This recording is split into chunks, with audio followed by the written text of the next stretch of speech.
first, the most important thing.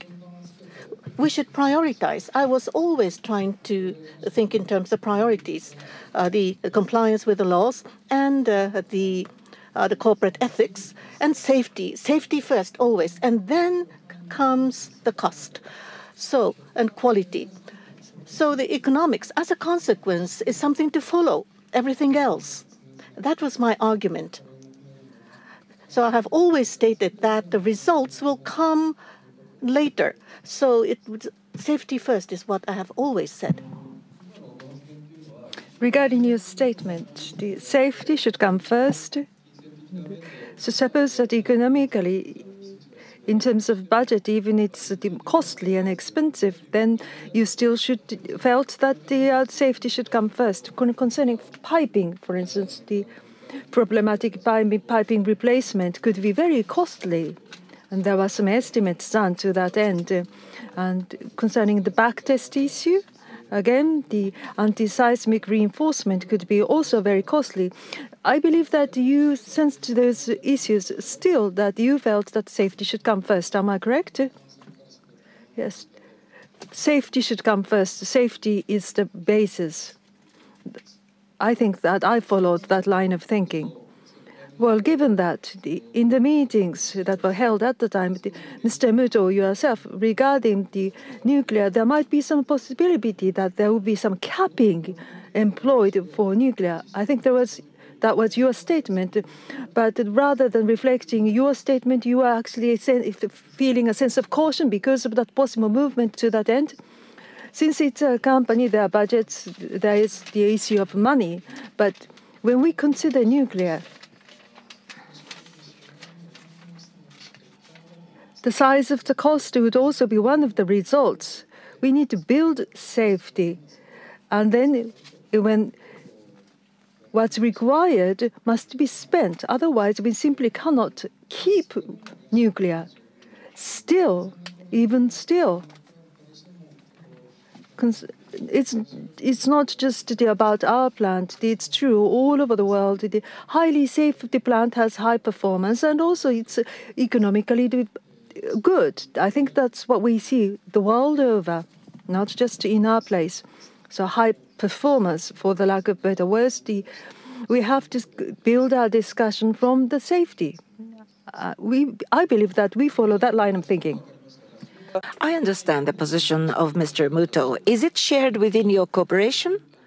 Or do you think that you personally adhere to that thinking, so safety must take precedence even at higher cost? If you say something like that, other management team would disagree with you. Cost-wise, it's not difficult. Was that the case? At least, as far as I take responsibility within certain arena, while I took the responsibility within my division, I wanted to do something, this and that, and for the reason of cost, it was refused. No, it never happened in that way. So capping cost-wise, who's going to place a cap on the budget or the cost? Or I don't understand the context in which capping is expressed. Of course, within a company, budget is formed, and then we always have an budgetary objective. In doing so, as I said, we should not make orders wrong. First, safety. So safety starts everything, and based upon safety, necessary things will be implemented.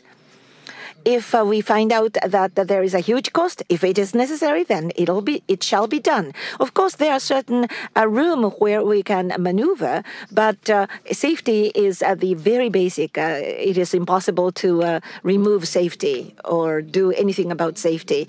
Again, on the risk management, I would like to ask yet another question. Regarding severe accident, something is likely, you assume something, and you come up with a plan. Did you do that? I think that is a very heavily debated point. Within your company, regarding severe accident, before March 11, did you ever discuss severe accident? On the subject of severe accident, just as we discussed the venting, including the subject of venting, after creating the plant, sequentially, we have taken preparatory actions. There was an accident at 3 Mile Island in the United States. That was a big trigger point for our countermeasures. After TMI, in a reactor, this kind of accident could happen. So presupposing upon that, the nuclear reactor must be cooled and must be contained. So likely events at the time of design, it's unlikely, but it could happen. So what kind of countermeasures can we think of? So we have made a preparation accordingly. But we experienced this accident, and then, as I afterthought, the preparations that we had made, were not effective one after another. That was the results going through the experience this time. So, as a result, we have ended up in having such a huge accident, and we are very sorry about that. Now, of course, we may be wise or wiser as an afterthought. So for looking back, we may say certain things, but it might have been very difficult to do at the time. But if what you have stated was the premise, then as you have said earlier, the table with the detailed items, the 4 important risks, that the scheduling for by when the certain actions are to be taken for the certain risks. So in that table, there were no mention of severe accident. And why was it so? Why is it that there was no mention of severe accident? It may not have been written as severe accident per se, but for example, for the offshore Chuetsu, there was a big earthquake, and after that earthquake, we had built the anti-seismic the tower, and not just for the Kashiwazaki Karia, but also for Fukushima. We have, as a retrofit, built such the seismic design constructions, which were quite useful. But for such structures to become useful means that there has been severe situation like the earthquakes we have seen this time. And we have also had the fire trucks being always be stationed at the power plants, which were quite useful for water injection. Fire trucks were there for the purpose of fire, but the inlet for the water supply that was installed outside of the reactors. So we were able to use that to inject the seawater.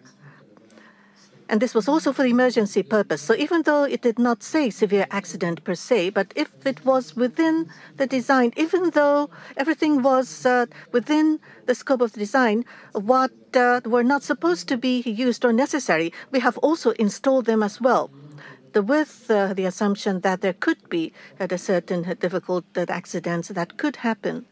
But I'm speechless in that even with all those installments, we were not able to prevent the accident. So, Mr. Muto, you were counted amongst the top management. So this table of important risk management tried to identify all sorts of possible risks and tried to think about the response measures to cope with those risks. So in the division for the siting of the nuclear power plants, I can understand that you have been vigorously trying to prepare yourself. But then that you should have had ultimately a corporate-wide risk matrix, starting from the top level of your leadership up until the rank and file employees. So when the risks occurs, there could be major risks, and also probability of the risks are to be multiplied. And if there could be some important risks which could have the major impact, and those would be given priorities. And the severe accident as a term is mentioned there. All of a sudden, the term severe accident is mentioned. So I thought that you were thinking about possibility of severe accident. But as I have continued to read that, you are not taking severe accident as a risk, but Rather, the risk of regulation becoming more stringent for the severe accident. So how did you regard the risks? I'm sure, or your position as an expert of nuclear energy, but from a top management point of view, if I could hear your thoughts. Concerning risks, what can be perceived as risks? I think it's open to various interpretation. Concerning severe accidents, from that perspective,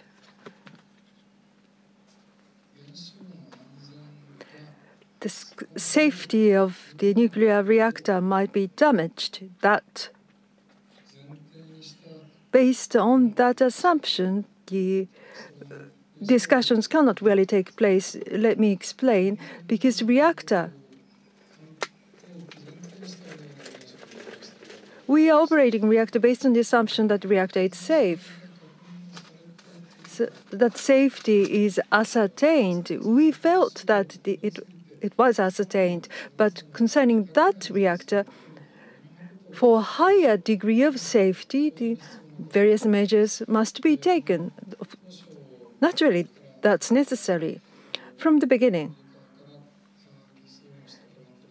although the technology was introduced originally from the United States, but there was one control system, but it's now made 3, and the diesel generator was added later.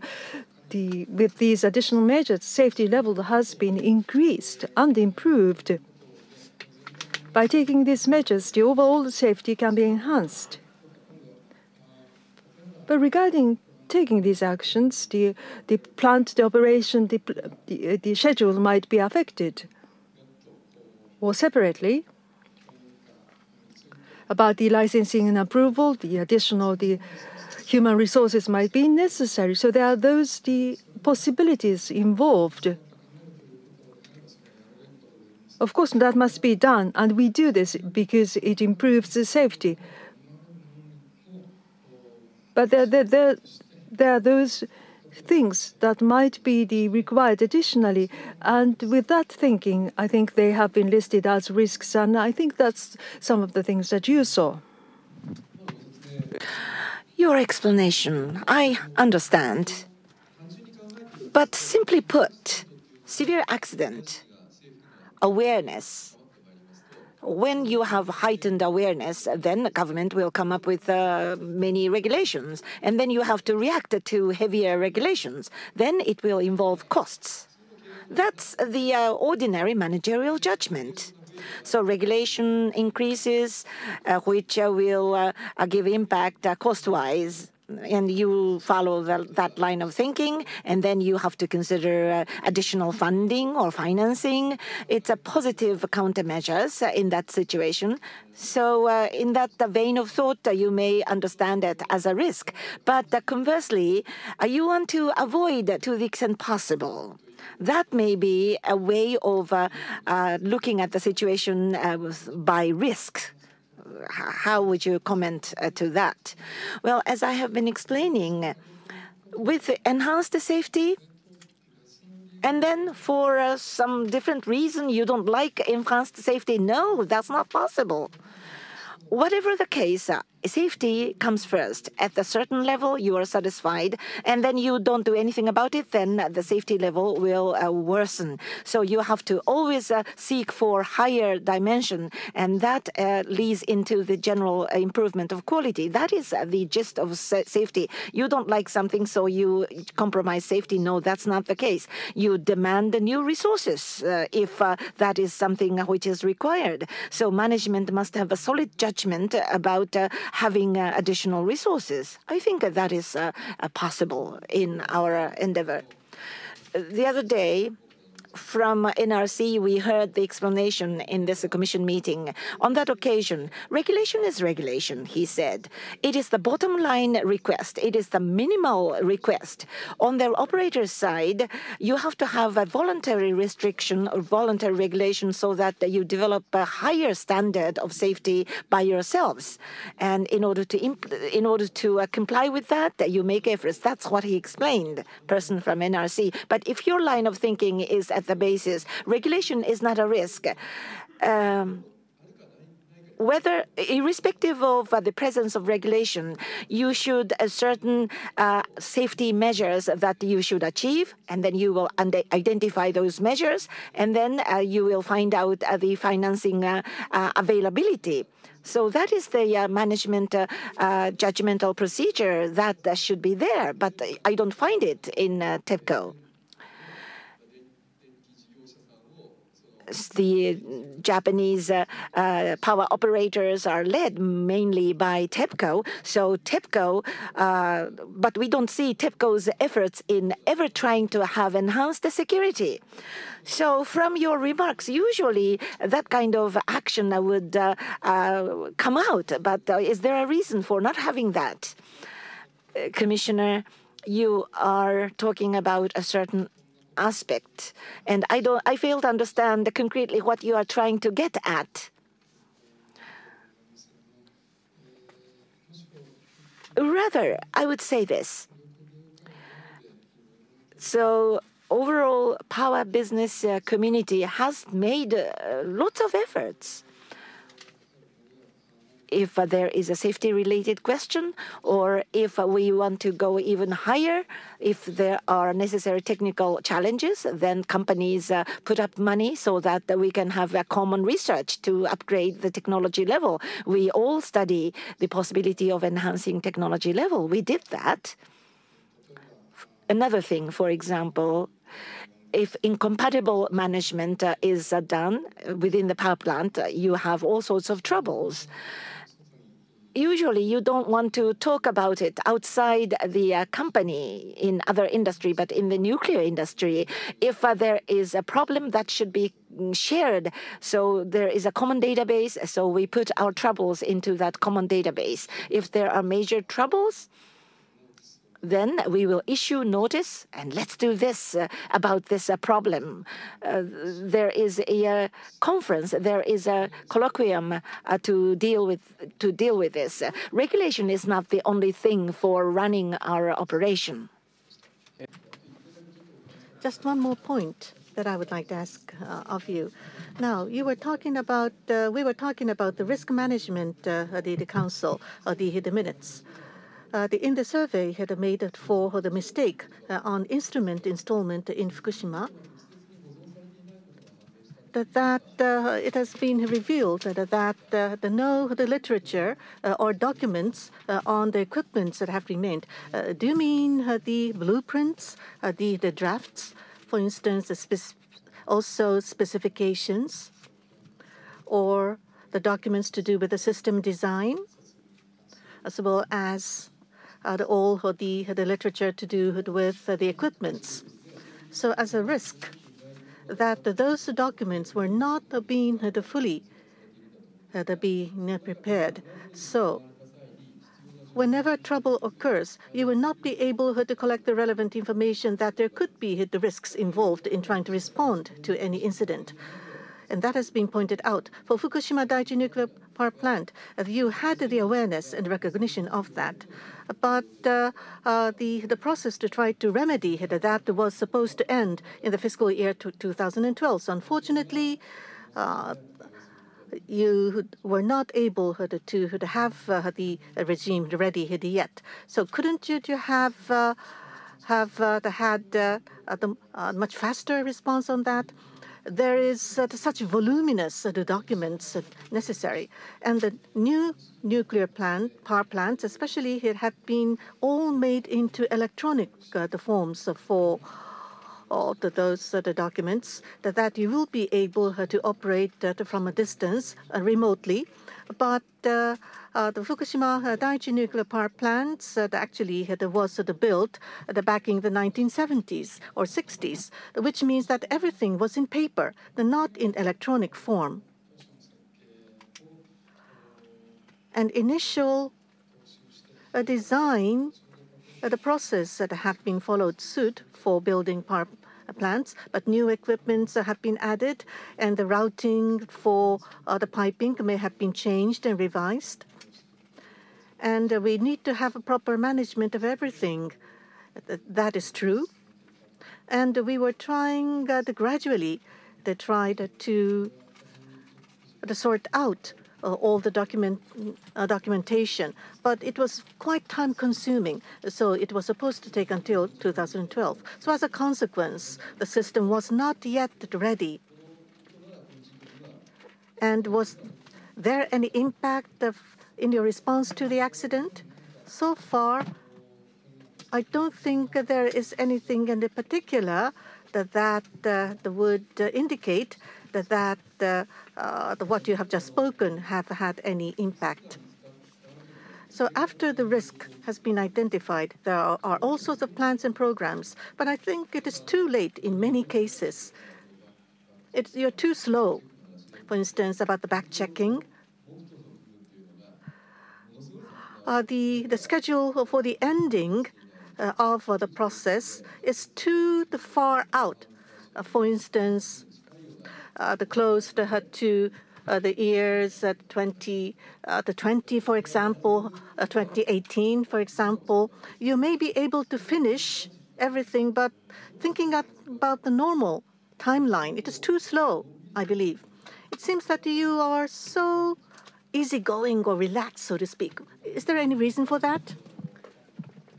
Well, specifically, what falls into the scope needs to be seen for me to say anything about it. But for any issues, short-term, mid-term, long-term, we need to do that kind of sorting. If it's necessary, then we have to do them immediately. For those items that take some time, for instance, something that requires a lot of preparation, investigation, or sometimes things need to wait for technological development. So for specific items, I need to see them individually. Understood. Thank you. Just a moment, please. Previously, concerning Prime Minister, when Prime Minister made a visit, he asked the cell phone number of Mr. Yoshida, the director of the power plant. So regarding instructions given by Prime Minister to Mr. Yoshida, do you know what the instructions were? I'm afraid I don't know. But his cellular phone number, if it's not known, it's still strange. Haven't you been consulted about the possible request by Prime Minister as to what the possible response, including those things? I think it was mentioned by the people at the site. Mr. Oshima, relating to Mr. Nomura's question, I have one point. I'd like to raise one point.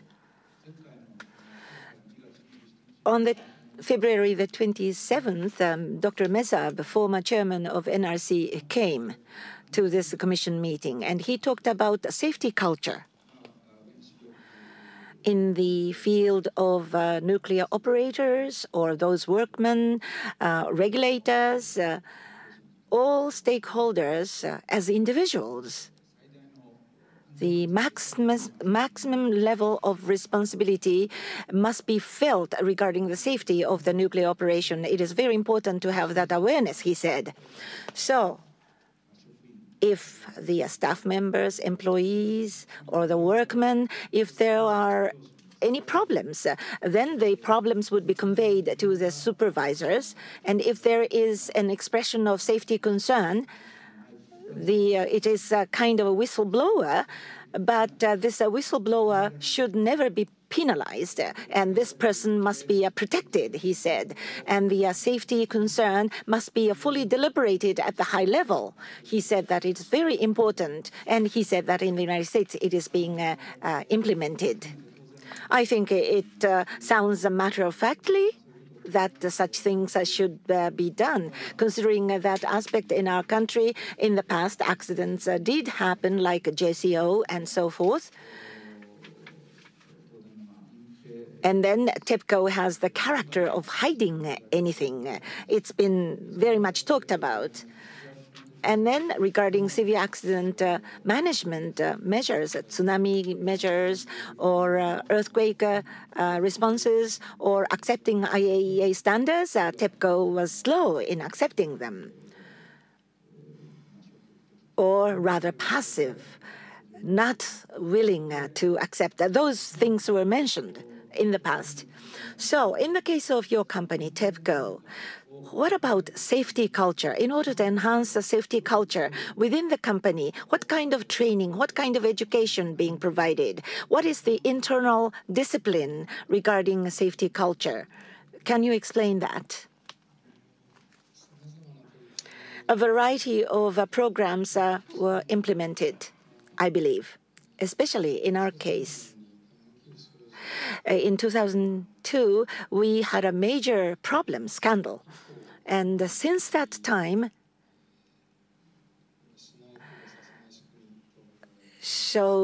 we introduced a mechanism to enhance the transparency of our business. We will disclose whatever the necessary information. So that was the grand premise for having a thorough professional ethics, corporate ethics. Also, we will upgrade the working environment so that with the completion of manuals and guides and so forth, guidebooks and so forth. You mentioned the point of saying something, raising a point about safety concern. It's very important to visualize the safety concern. Very important. Nuclear sector has a performance PI. The performance indicator.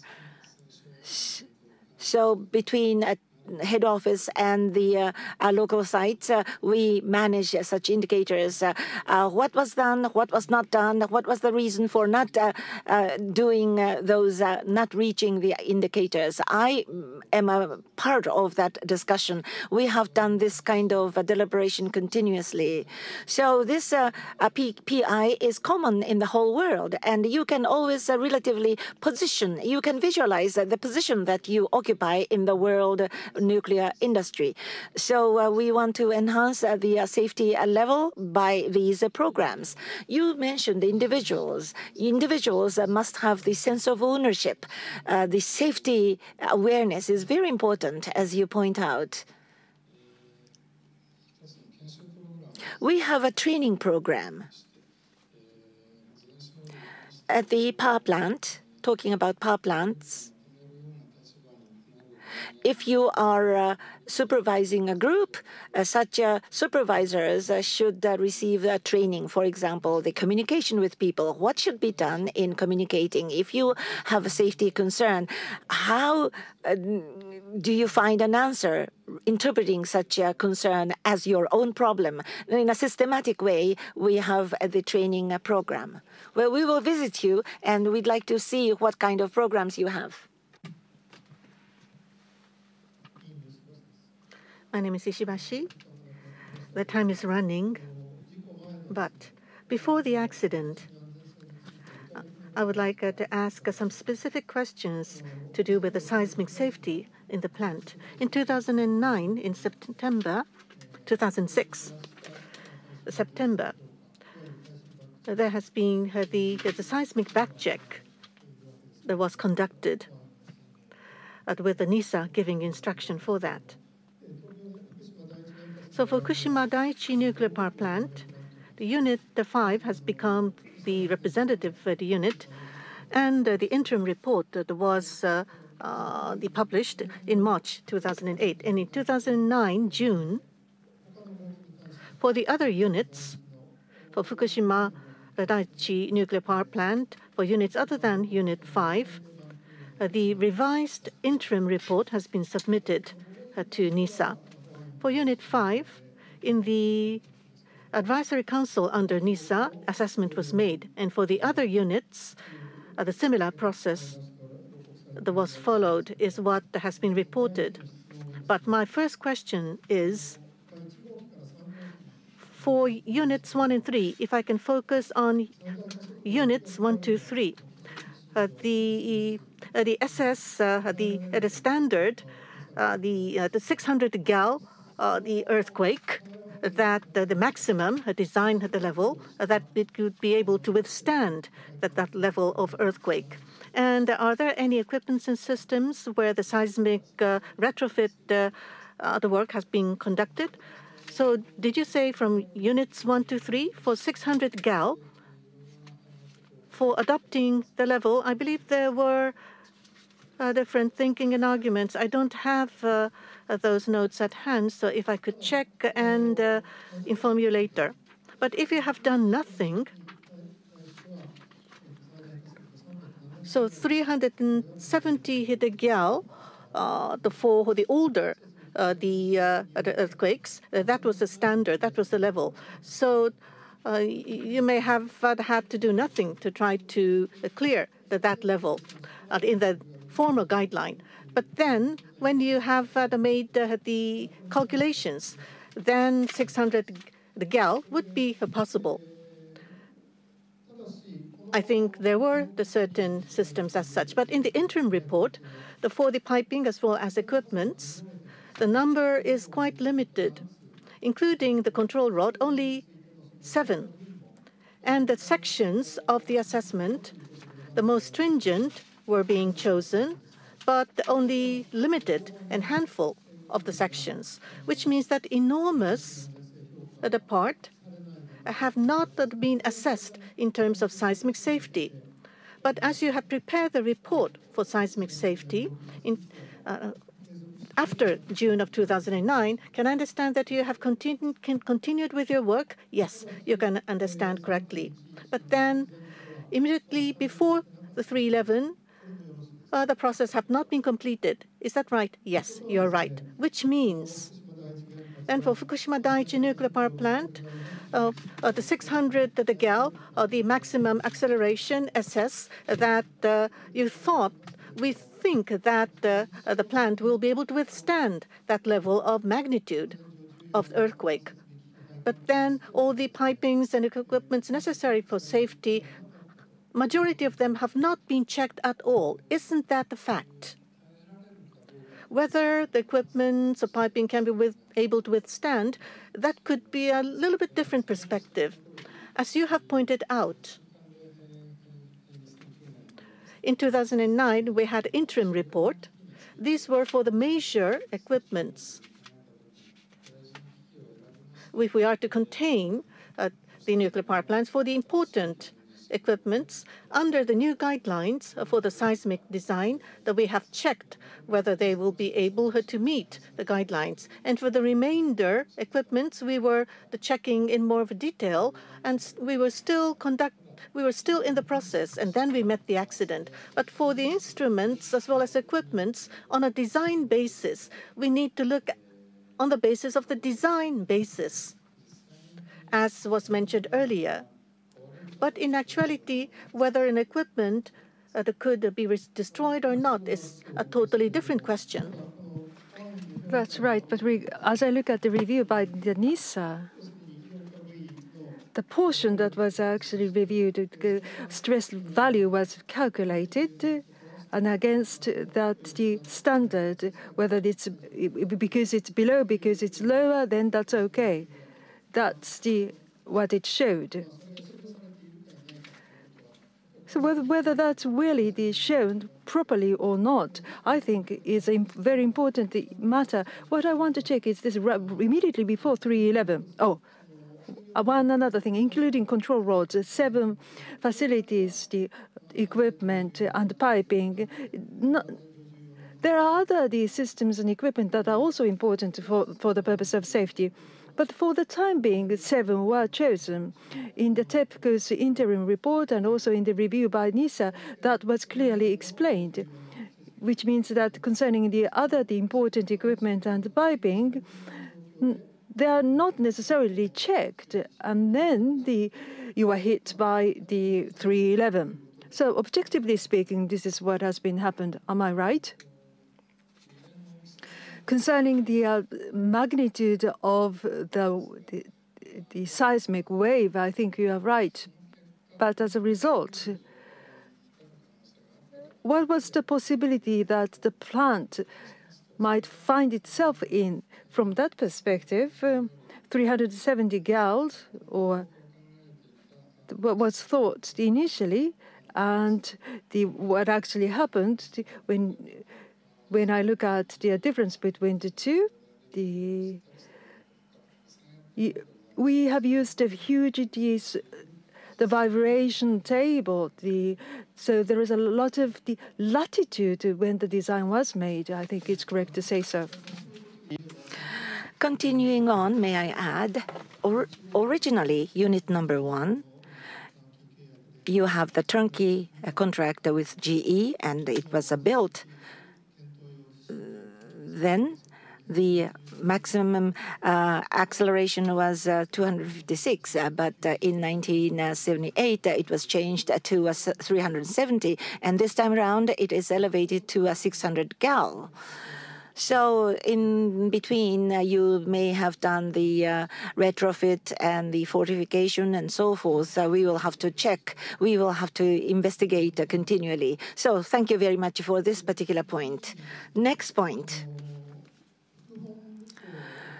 Deputy General Manager, when you were the Deputy Manager in 2008, June to July, tsunami issue came up. So the in-house study about the tsunami was had, and then a considerably high wave height was measured, like 9 meter to above 15 meter values were shown. Mr. Muto and Mr. Yoshida, including you, those people, such a report came and you studied this particular item, tsunami response. So despite such a topic came up, you did not have any prompt measures against the tsunami. What was the biggest reason of postponing reacting promptly? May I explain the context? May I explain what happened? Fukushima power plant. When we built it, the assumed height of tsunami was 3.1 meter. During the 1965, it was constructed, and at that time, the highest tsunami height experienced along the coast of Fukushima, that was a Chile earthquake-induced tsunami. That was the height. So with that number, we approved a license from the central government. But since then, with the development of technology in mind, in 2002, experts got together and discussed, came up with a report, the assessment methodology of tsunami. There is a Civil Engineering Society standard. The Japanese nuclear power plants are designed and built, and Japanese power plants use this standard. So based upon that standard, we ran a lot of simulations, and we came up, we revised the assumed tsunami height of 5.7 or 6.1 meters. At the initial licensed figure, these revised numbers are 2 times higher than the initially licensed number. At that time, the contents of what we discussed, when it comes to nuclear power plants, we thought that the appropriate safety was ensured with these revised numbers. So we got the new standard. It was based upon the experience of tsunami and adding a variety of uncertainties, and we added the numerical analysis. We came up with the revised numbers. So that was the thinking at that time. On the other hand, the point he raised, the trial calculation, we call it trial calculation. In 2002, the Civil Engineering Society had the standard, but with that standard, maybe earthquakes happened without record. So without record, we did not have to think along the Japan trench of Fukushima. There is a big trench under the sea, and there may be a huge earthquake happening without any historical record. And bearing that opinion in mind, if that was to be taken, what would happen? That was the trial calculation which was conducted at that time. So the wave source model, what kind of wave source model are we going to erect? There was no official knowledge or completed knowledge. So based upon that result, in designing Japanese nuclear power plants, there is a standard, revised standard. So how should we consider that? The experts should get together and discuss this matter once again. So we ask the Civil Engineering Society to revisit this issue. Now, 1 year before that, which has been mentioned repeatedly, on the July the 16th, 2007, there was the earthquake of the Chuetsu and Kashiwazaki Kariya power plants had been damaged significantly, which was a major incident for the TEPCO. What was the biggest lesson from this?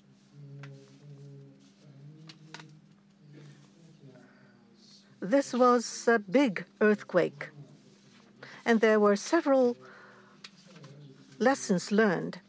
One thing I can say is that on safety, that even though the earthquake may be beyond the design levels, the safety equipments have functioned well. But in the periphery of for instance, the transmission, the fire had occurred, as well as for the others, as well as the piping for the fire prevention has been destroyed.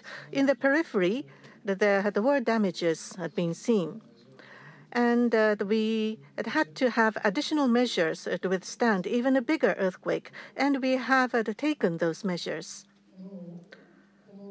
Now, in the case of this earthquake, in the active fault at the seabed, that was underestimated, and that may have been one of the reasons. And do you not recall of this? About the active fault itself, as to the epicenter of what we call the FB, the fault of the Chuetsu. I believe you are asking about that. Yes, we did have the assessment even before the earthquake occurred that there could be some activity to do with the fault. But then,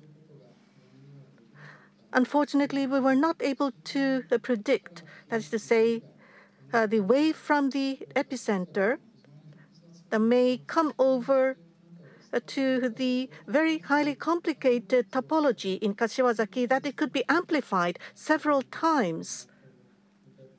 That is, I am truly sorry. We did not actually was aware of that. So that may have been one of the major cause.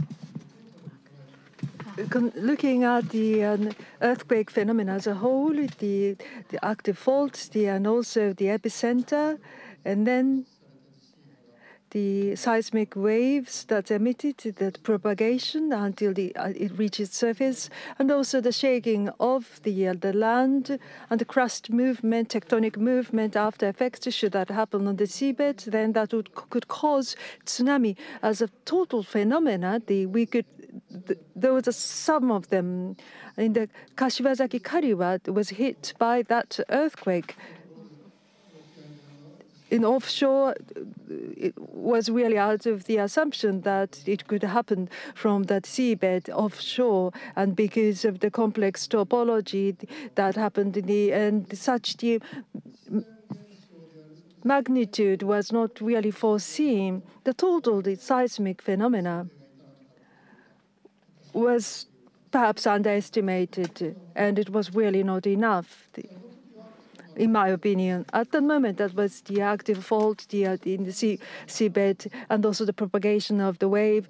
Those were some of the things. But speaking of Fukushima, in this case, in a way, that just merely transformed to the shape of tsunami. So fundamentally, underestimating the natural phenomena was what happened. Being sort of conceited about the prowess of the technological prowess that humankind has. That you don't really think in that way, in your opinion? This time, we experienced this tsunami, and our preparedness against tsunami was inadequate. In hindsight, I feel so sorry about this.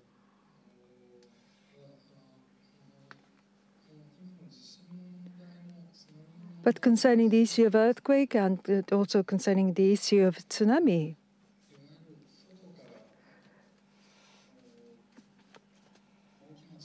from externality, the strong force can be exercised. How best we can be prepared for such natural phenomena, as you rightly pointed out. It could have major consequences. From the very beginning, we were fully aware of that. And I believe that we were trying to be well prepared against that. Concerning the earthquake, the size of the seismic wave is one thing, and then in the design of the equipment that would result be hit by the wave, there's a lot of latitude in order to ensure safety. Concerning tsunami, its possible effects concerning those the possible consequences, the standard was expressed among the experts, and we, on our side, we felt that safety was fully ensured. And afterwards, when there are a lot of new findings and insight, based on the assumption that the safety is ensured, it's really the same for the others. One by one, we were trying to reach a higher level of safety. And concerning tsunami, just because we are safe, it doesn't mean that we are okay to reach a higher level of safety. How best we should do. This is really the judgment of the experts, the Civil Engineering Society. And there is a promotion, the headquarters, and also concerning the Joban tsunami, there was an expert who wrote a paper about Joban tsunami. So based on that knowledge, we wanted them to have a thorough discussion on our part. Whatever the results might be, we wanted to adopt those countermeasures as a result of that meeting. Last point I want to ask. On 8 days before the great disaster, on the 3rd of March last year, TEPCO and 3 companies altogether had an informal meeting with the committee meeting under MEXT. And MEXT was preparing the earthquake survey committee was preparing a report on a gigantic earthquake and tsunami long-term forecast, and TEPCO demanded the change of wording in the report, according to the media report, and actually not by the media alone. In the midterm report of the Independent Investigation Committee by the government, it is mentioned. Did you know about this informal meeting of this MEXT meeting on the 3rd of March? Did you say? Meeting on the 3rd of March, yes. Concretely, I do not have any recollection of being reported about it, but I may have heard about it. My memory is not very concrete. So the Secretariat and power companies had information exchange meeting. Did you have these meetings, informal meetings, in the past, several times? Well, at a appropriate point and an appropriate places, there may have been exchange of information, but I do not have any clear and accurate information about it. Well, with NISA, you have a meeting, you have discussion meetings. And as a nuclear operator licensee, that is the normal path to have a discussion. But the earthquake study headquarters secretariat And power operators have no need to have a discussion. Normal or general public will find it very unusual. It's very unusual route of having a informal discussion. So the general manager of a nuclear power and siting division, you don't know about this channel of discussion. Isn't it a big problem of TEPCO? I have to look into the history, the document from those times. Otherwise, I cannot respond to your question in a very accurate way, concrete way. Well, next wanted to take up science. The experts deal with tsunami and earthquake. They study the possibility. You said that you are leaving up to the experts. So scientific discussion is being worked at this next headquarters. And then power companies go and make requests and demands. Even if you may have been invited by the next, but I think it is a very serious problem. In some cases, I think it will taint the reputation of TEPCO. So I think your division should have had a clear understanding of this information exchange meeting. I hope that you will have an adequate knowledge about that.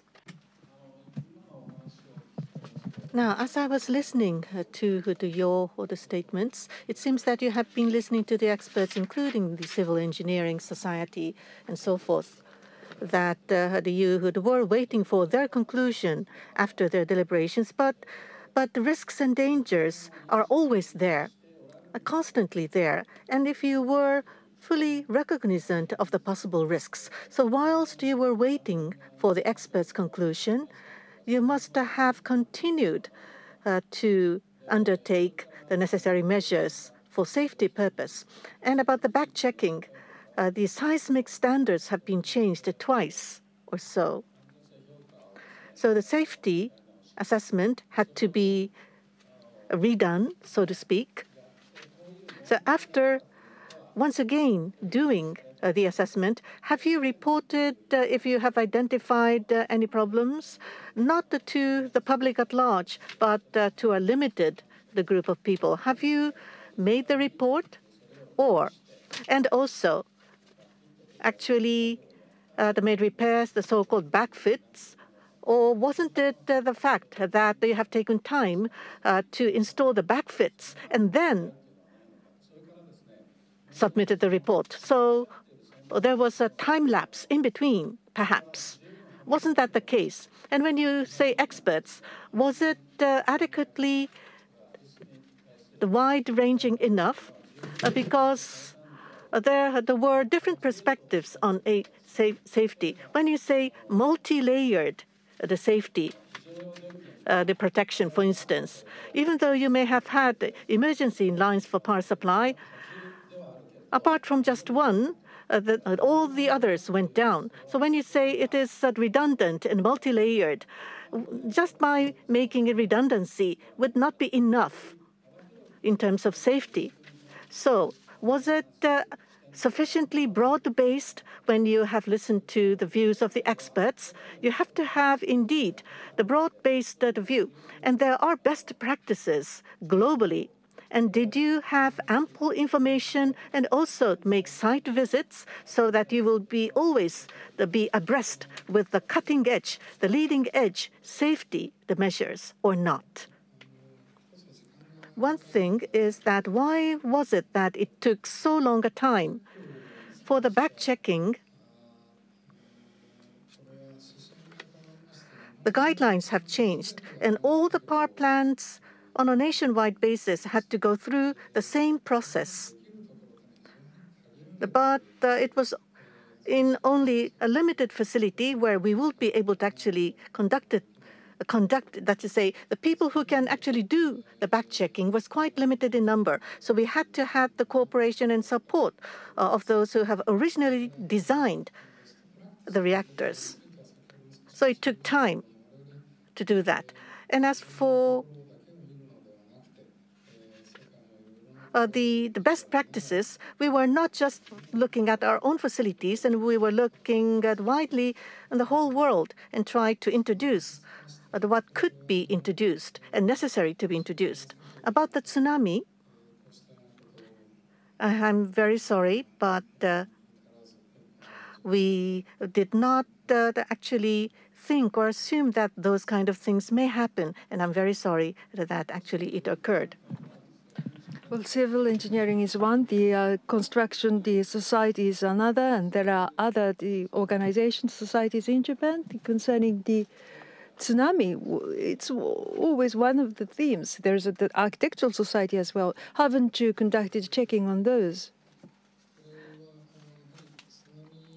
Well, evaluation of tsunami. The design standards of nuclear power plants, that was actually created by the Civil Engineering Society. That's the background, so that experts can have a discussion on them. As you rightly pointed out, in order to improve safety, what can be possibly done internally? In parallel, I think that was also handled within TEPCO, in my understanding. Concerning back check work, when that's done, and then backfitting, I understand that it takes time to actually start doing this. But when you finish back checking, when those issues are clarified, have you actually made the report? Did you report that regarding those issues when the back check is finished? Sir, there are certain things that didn't really meet the anti-seismic standards. Did you report the problems or these issues? Back checks were still ongoing at the time. If it's necessary, if so warranted, the anti-seismic measures should be handled. That should be conducted. But you said that it will take time to do that kind of enforcement for anti-seismic matters. But as a result of back-checking, you could clarify the problems. Then haven't you actually published that or reported that concerning Fukushima Daiichi? In the process, enhancing the anti-seismic strength, in some cases that was done prior to others, and some of them we gave explanation to the local community. For instance, the improvement was done when a lot of the facilities were installed, and I did make some report after the work was finished.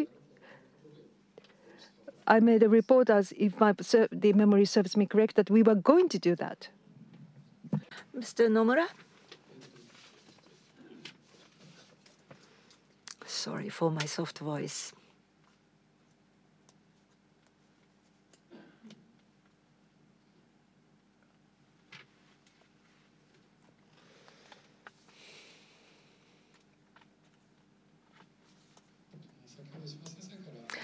Mr. Ishibashi asked about the meeting on the 3rd of March.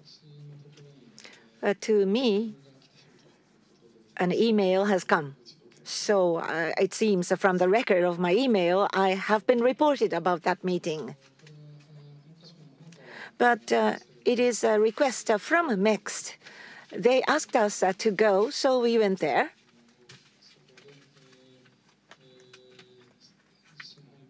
So the earthquake headquarters created the long-term evaluation. And we heard their presentation about the long-term earthquake study forecast. And was there anything that we sort of corrected their formulations? No, there was nothing to that effect. I am reported that there was nothing that we demanded. It is an email after the meeting? Or prior to the meeting? MEXT has asked you to go to a meeting. It's not a kind of a meeting where I should say to go or not to go. It is a report after the meeting. May I? You must be tired. I'm sorry. We are continuing on with the questions, but there are some questions that I want to ask nevertheless. We, the general public in Japan, see you on the screen of television after the accident, and we have come to know you and see you through television screens. TEPCO has so many nuclear experts, we thought, and regarding the situation, such experts will explain and provide information. And we were watching the press conference, having that kind of expectation in the discussion today, based upon the fact that the outline of the minutes was published. Earlier on, regarding the possibility of meltdown, a lot of TEPCO experts must have shared the recognition that the meltdown is a possibility. But that was not let known to the general public. Did it occur to you that you should be speaking to the general public about that? Or do you think that some corner asked you not to do that, refrain from making any press announcement about the possibility of meltdown from some corner? Now, regarding the core meltdown, question was whether we could have told the public about the possibility sooner. As I responded to earlier questions, I believe if water injection is not done skillfully into the reactor, in a short span of time, core will be damaged. Everybody believed that. I mean, everybody knew that. But regarding what was going on, for example, the meltdown or melting of the reactor core, it sounds very clear-cut and easy to understand, but definition is very murky. So what we know should be fully explained. That's what we thought. If the radiation was detected, then the fuel is damaged. That we can understand. And part of the fuel may have begun melting. So not by one word to explain, rather than explaining with a simple word, we wanted to fully explain the situation, what was going on. One by one, we wanted to explain to the people. There was no intention of minimizing the impact of the accident or hiding something, hiding anything. We just wanted to follow a solid explanation so that we can ensure accuracy of what we talk about. But as you said, it may have led to the criticism that you spoke of. I can understand that. So with the limited amount of information, what kind of method of explanation was good or should have been preferred? I think that is something that we should be pondering upon very seriously going forward. Now, the press conference, when you appeared on the television, did you have the question and answer session in advance internally, or whether you yourself have taken a decision in answering all the questions on ad hoc basis? I believe it was mixed. Because there were certain things that I may not have had the perfect the grasp and understanding, and I might have been given her reports and information. And on the other hand, there were certain cases where I have taken the decision myself.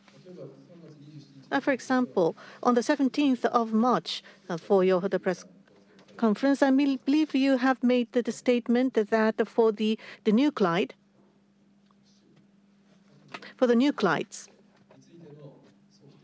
that there were no measurement gauge for the nuclides. That was explanation. But on the 29th, that on the 23rd, you have already asked the survey, the organization, institution.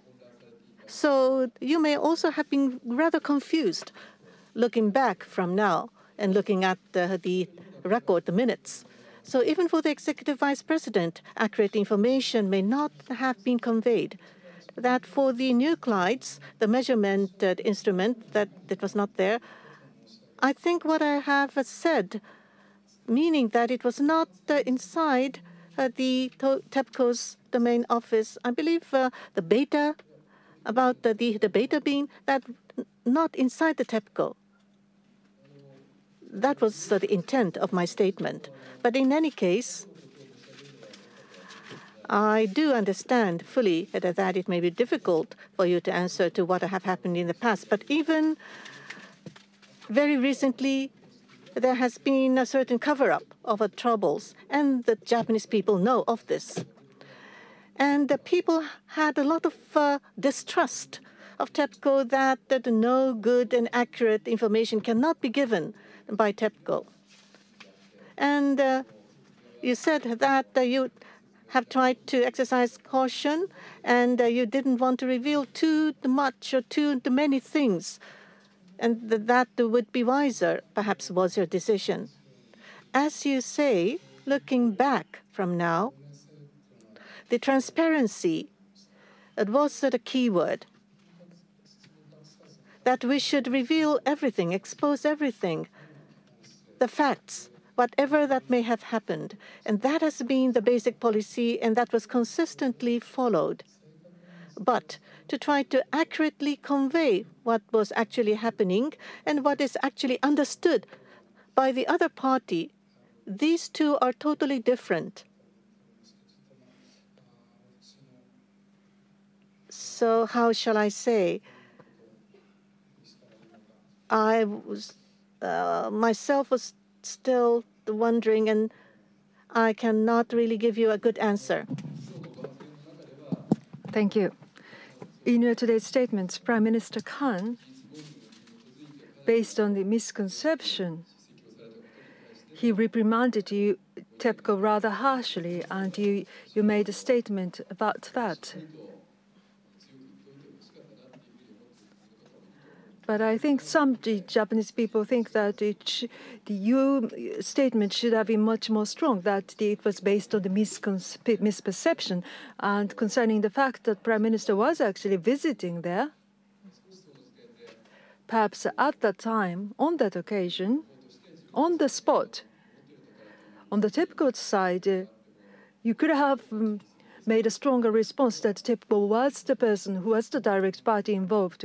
Any comment on that?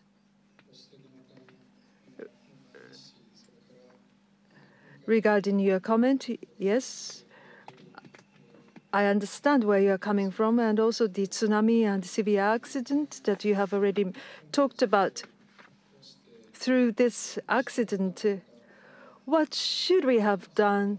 What could we have done to prevent this accident from happening? We are the operator involved, and we are still asking questions ourselves. And there are so many issues, and we haven't really come up with a clear answer yet. But concerning the accident, and it's true for the communication as well, but concerning the accident itself,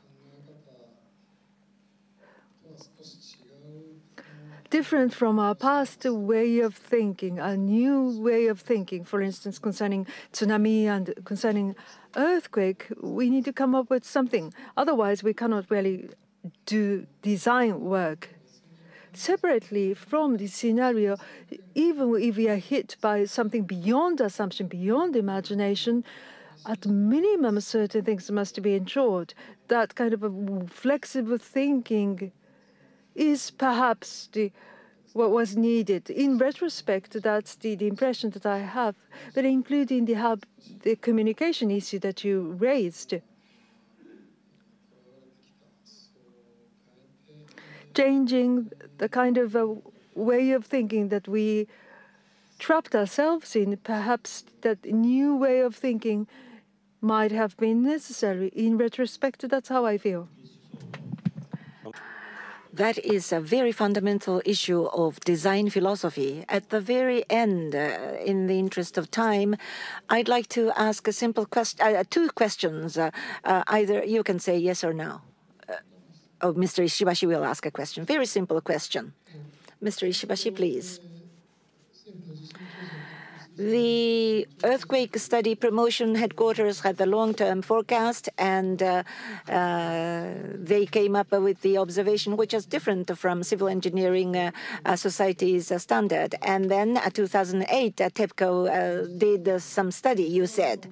In fact, this is mentioned in the midterm report of TEPCO and the government from 2008. But actually, already back in 2002, February, the Civil Engineering Society's standard was issued.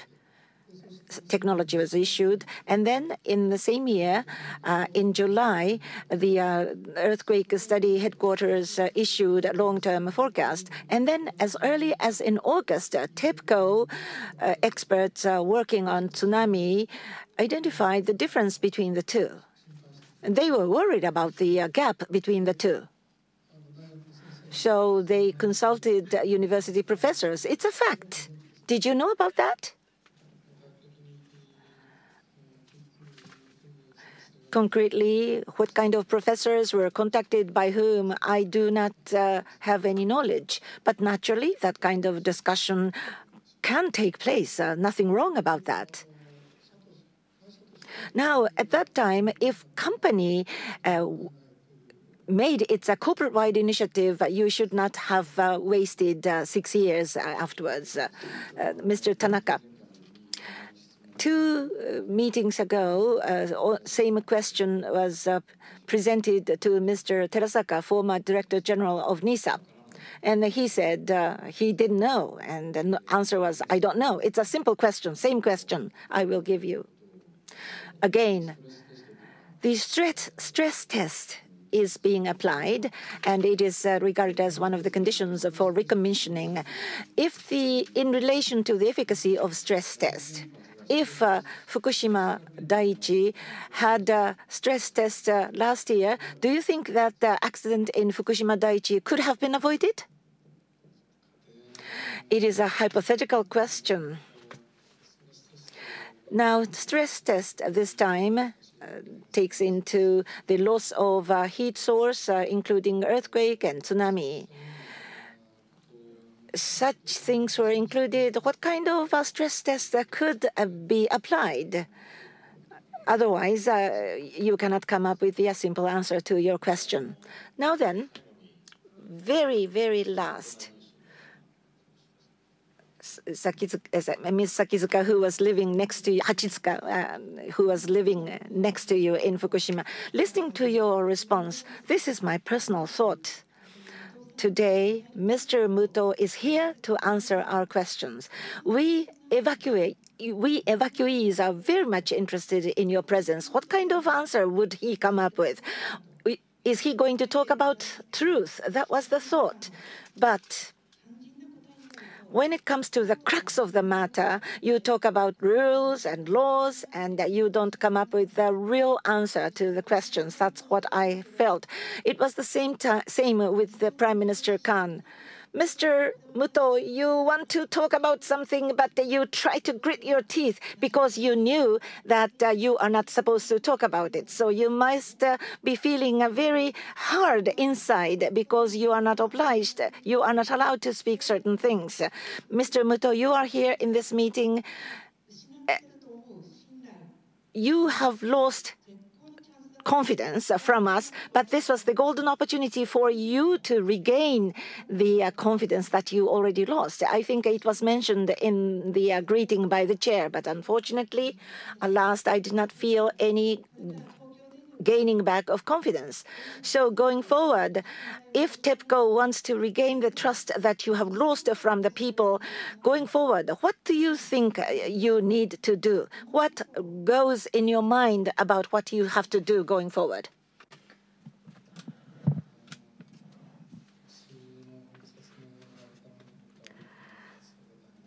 I am truly sorry if there was anything that lacks or missing from my explanations. As I have mentioned earlier, as a person who has been responsible for the nuclear power plant at the time, I have tried my best to answer your questions. And if there was something missing or something not meeting with your expectation. I would like to try to the best at a later stage to give you the information. And I have given explanation again and again that safety, it should be given the top priority. And I am truly sorry that I have betrayed the trust of the people. The trust and confidence of the people, when we try to recover the trust, it is a very difficult thing to do. But the fundamental basis is that we needed to assure the technological safety. And what is at the very fundamental basis have been lost, the bias at this time because of the accident. And I am truly regrettable for this, but what is most important is to try to the remedy and try to recover as much as possible for the Fukushima Daiichi nuclear power plant from units 1, 2, 3. We need to continue our efforts and try to ensure safety for that. Another point I would like to make is, as we have always done in the past, trust is what we have always revered. In any case, we would like to show with our own actions and performance. I have talked about transparency. I hope that everything would be made visible so that people will be able to see with your own eyes that the safety is definitely been assured, and that would lead to the sense of security and reassurance. But we have lost the very basis of that. Yes, we are strongly aware of that, and we truly regret of that. We need to start from scratch to once again rebuild firmly the basis as we go forward. That you mentioned that you have lost the root of trust. But in order to grow the roots, you need to drill more deeply the ground. Just by extending more roots and the safety and with a sense of ease and co-prosperity and co-symbiosis, we shouldn't be just driven by those words, dear. We would like you to really regain trust so that we can really have confidence in you. Thank you so much. Yeah, I understand we have more and more questions. We have used more than the allocated time. This is now over that time that we are supposed to wrap up the meeting. Mr. Muto, thank you so much. The next meeting will be held on March the 19th. We will are planning to invite the experts from Ukraine to have a discussion. Well, this commission is adjourned. Thank you so much for your cooperation.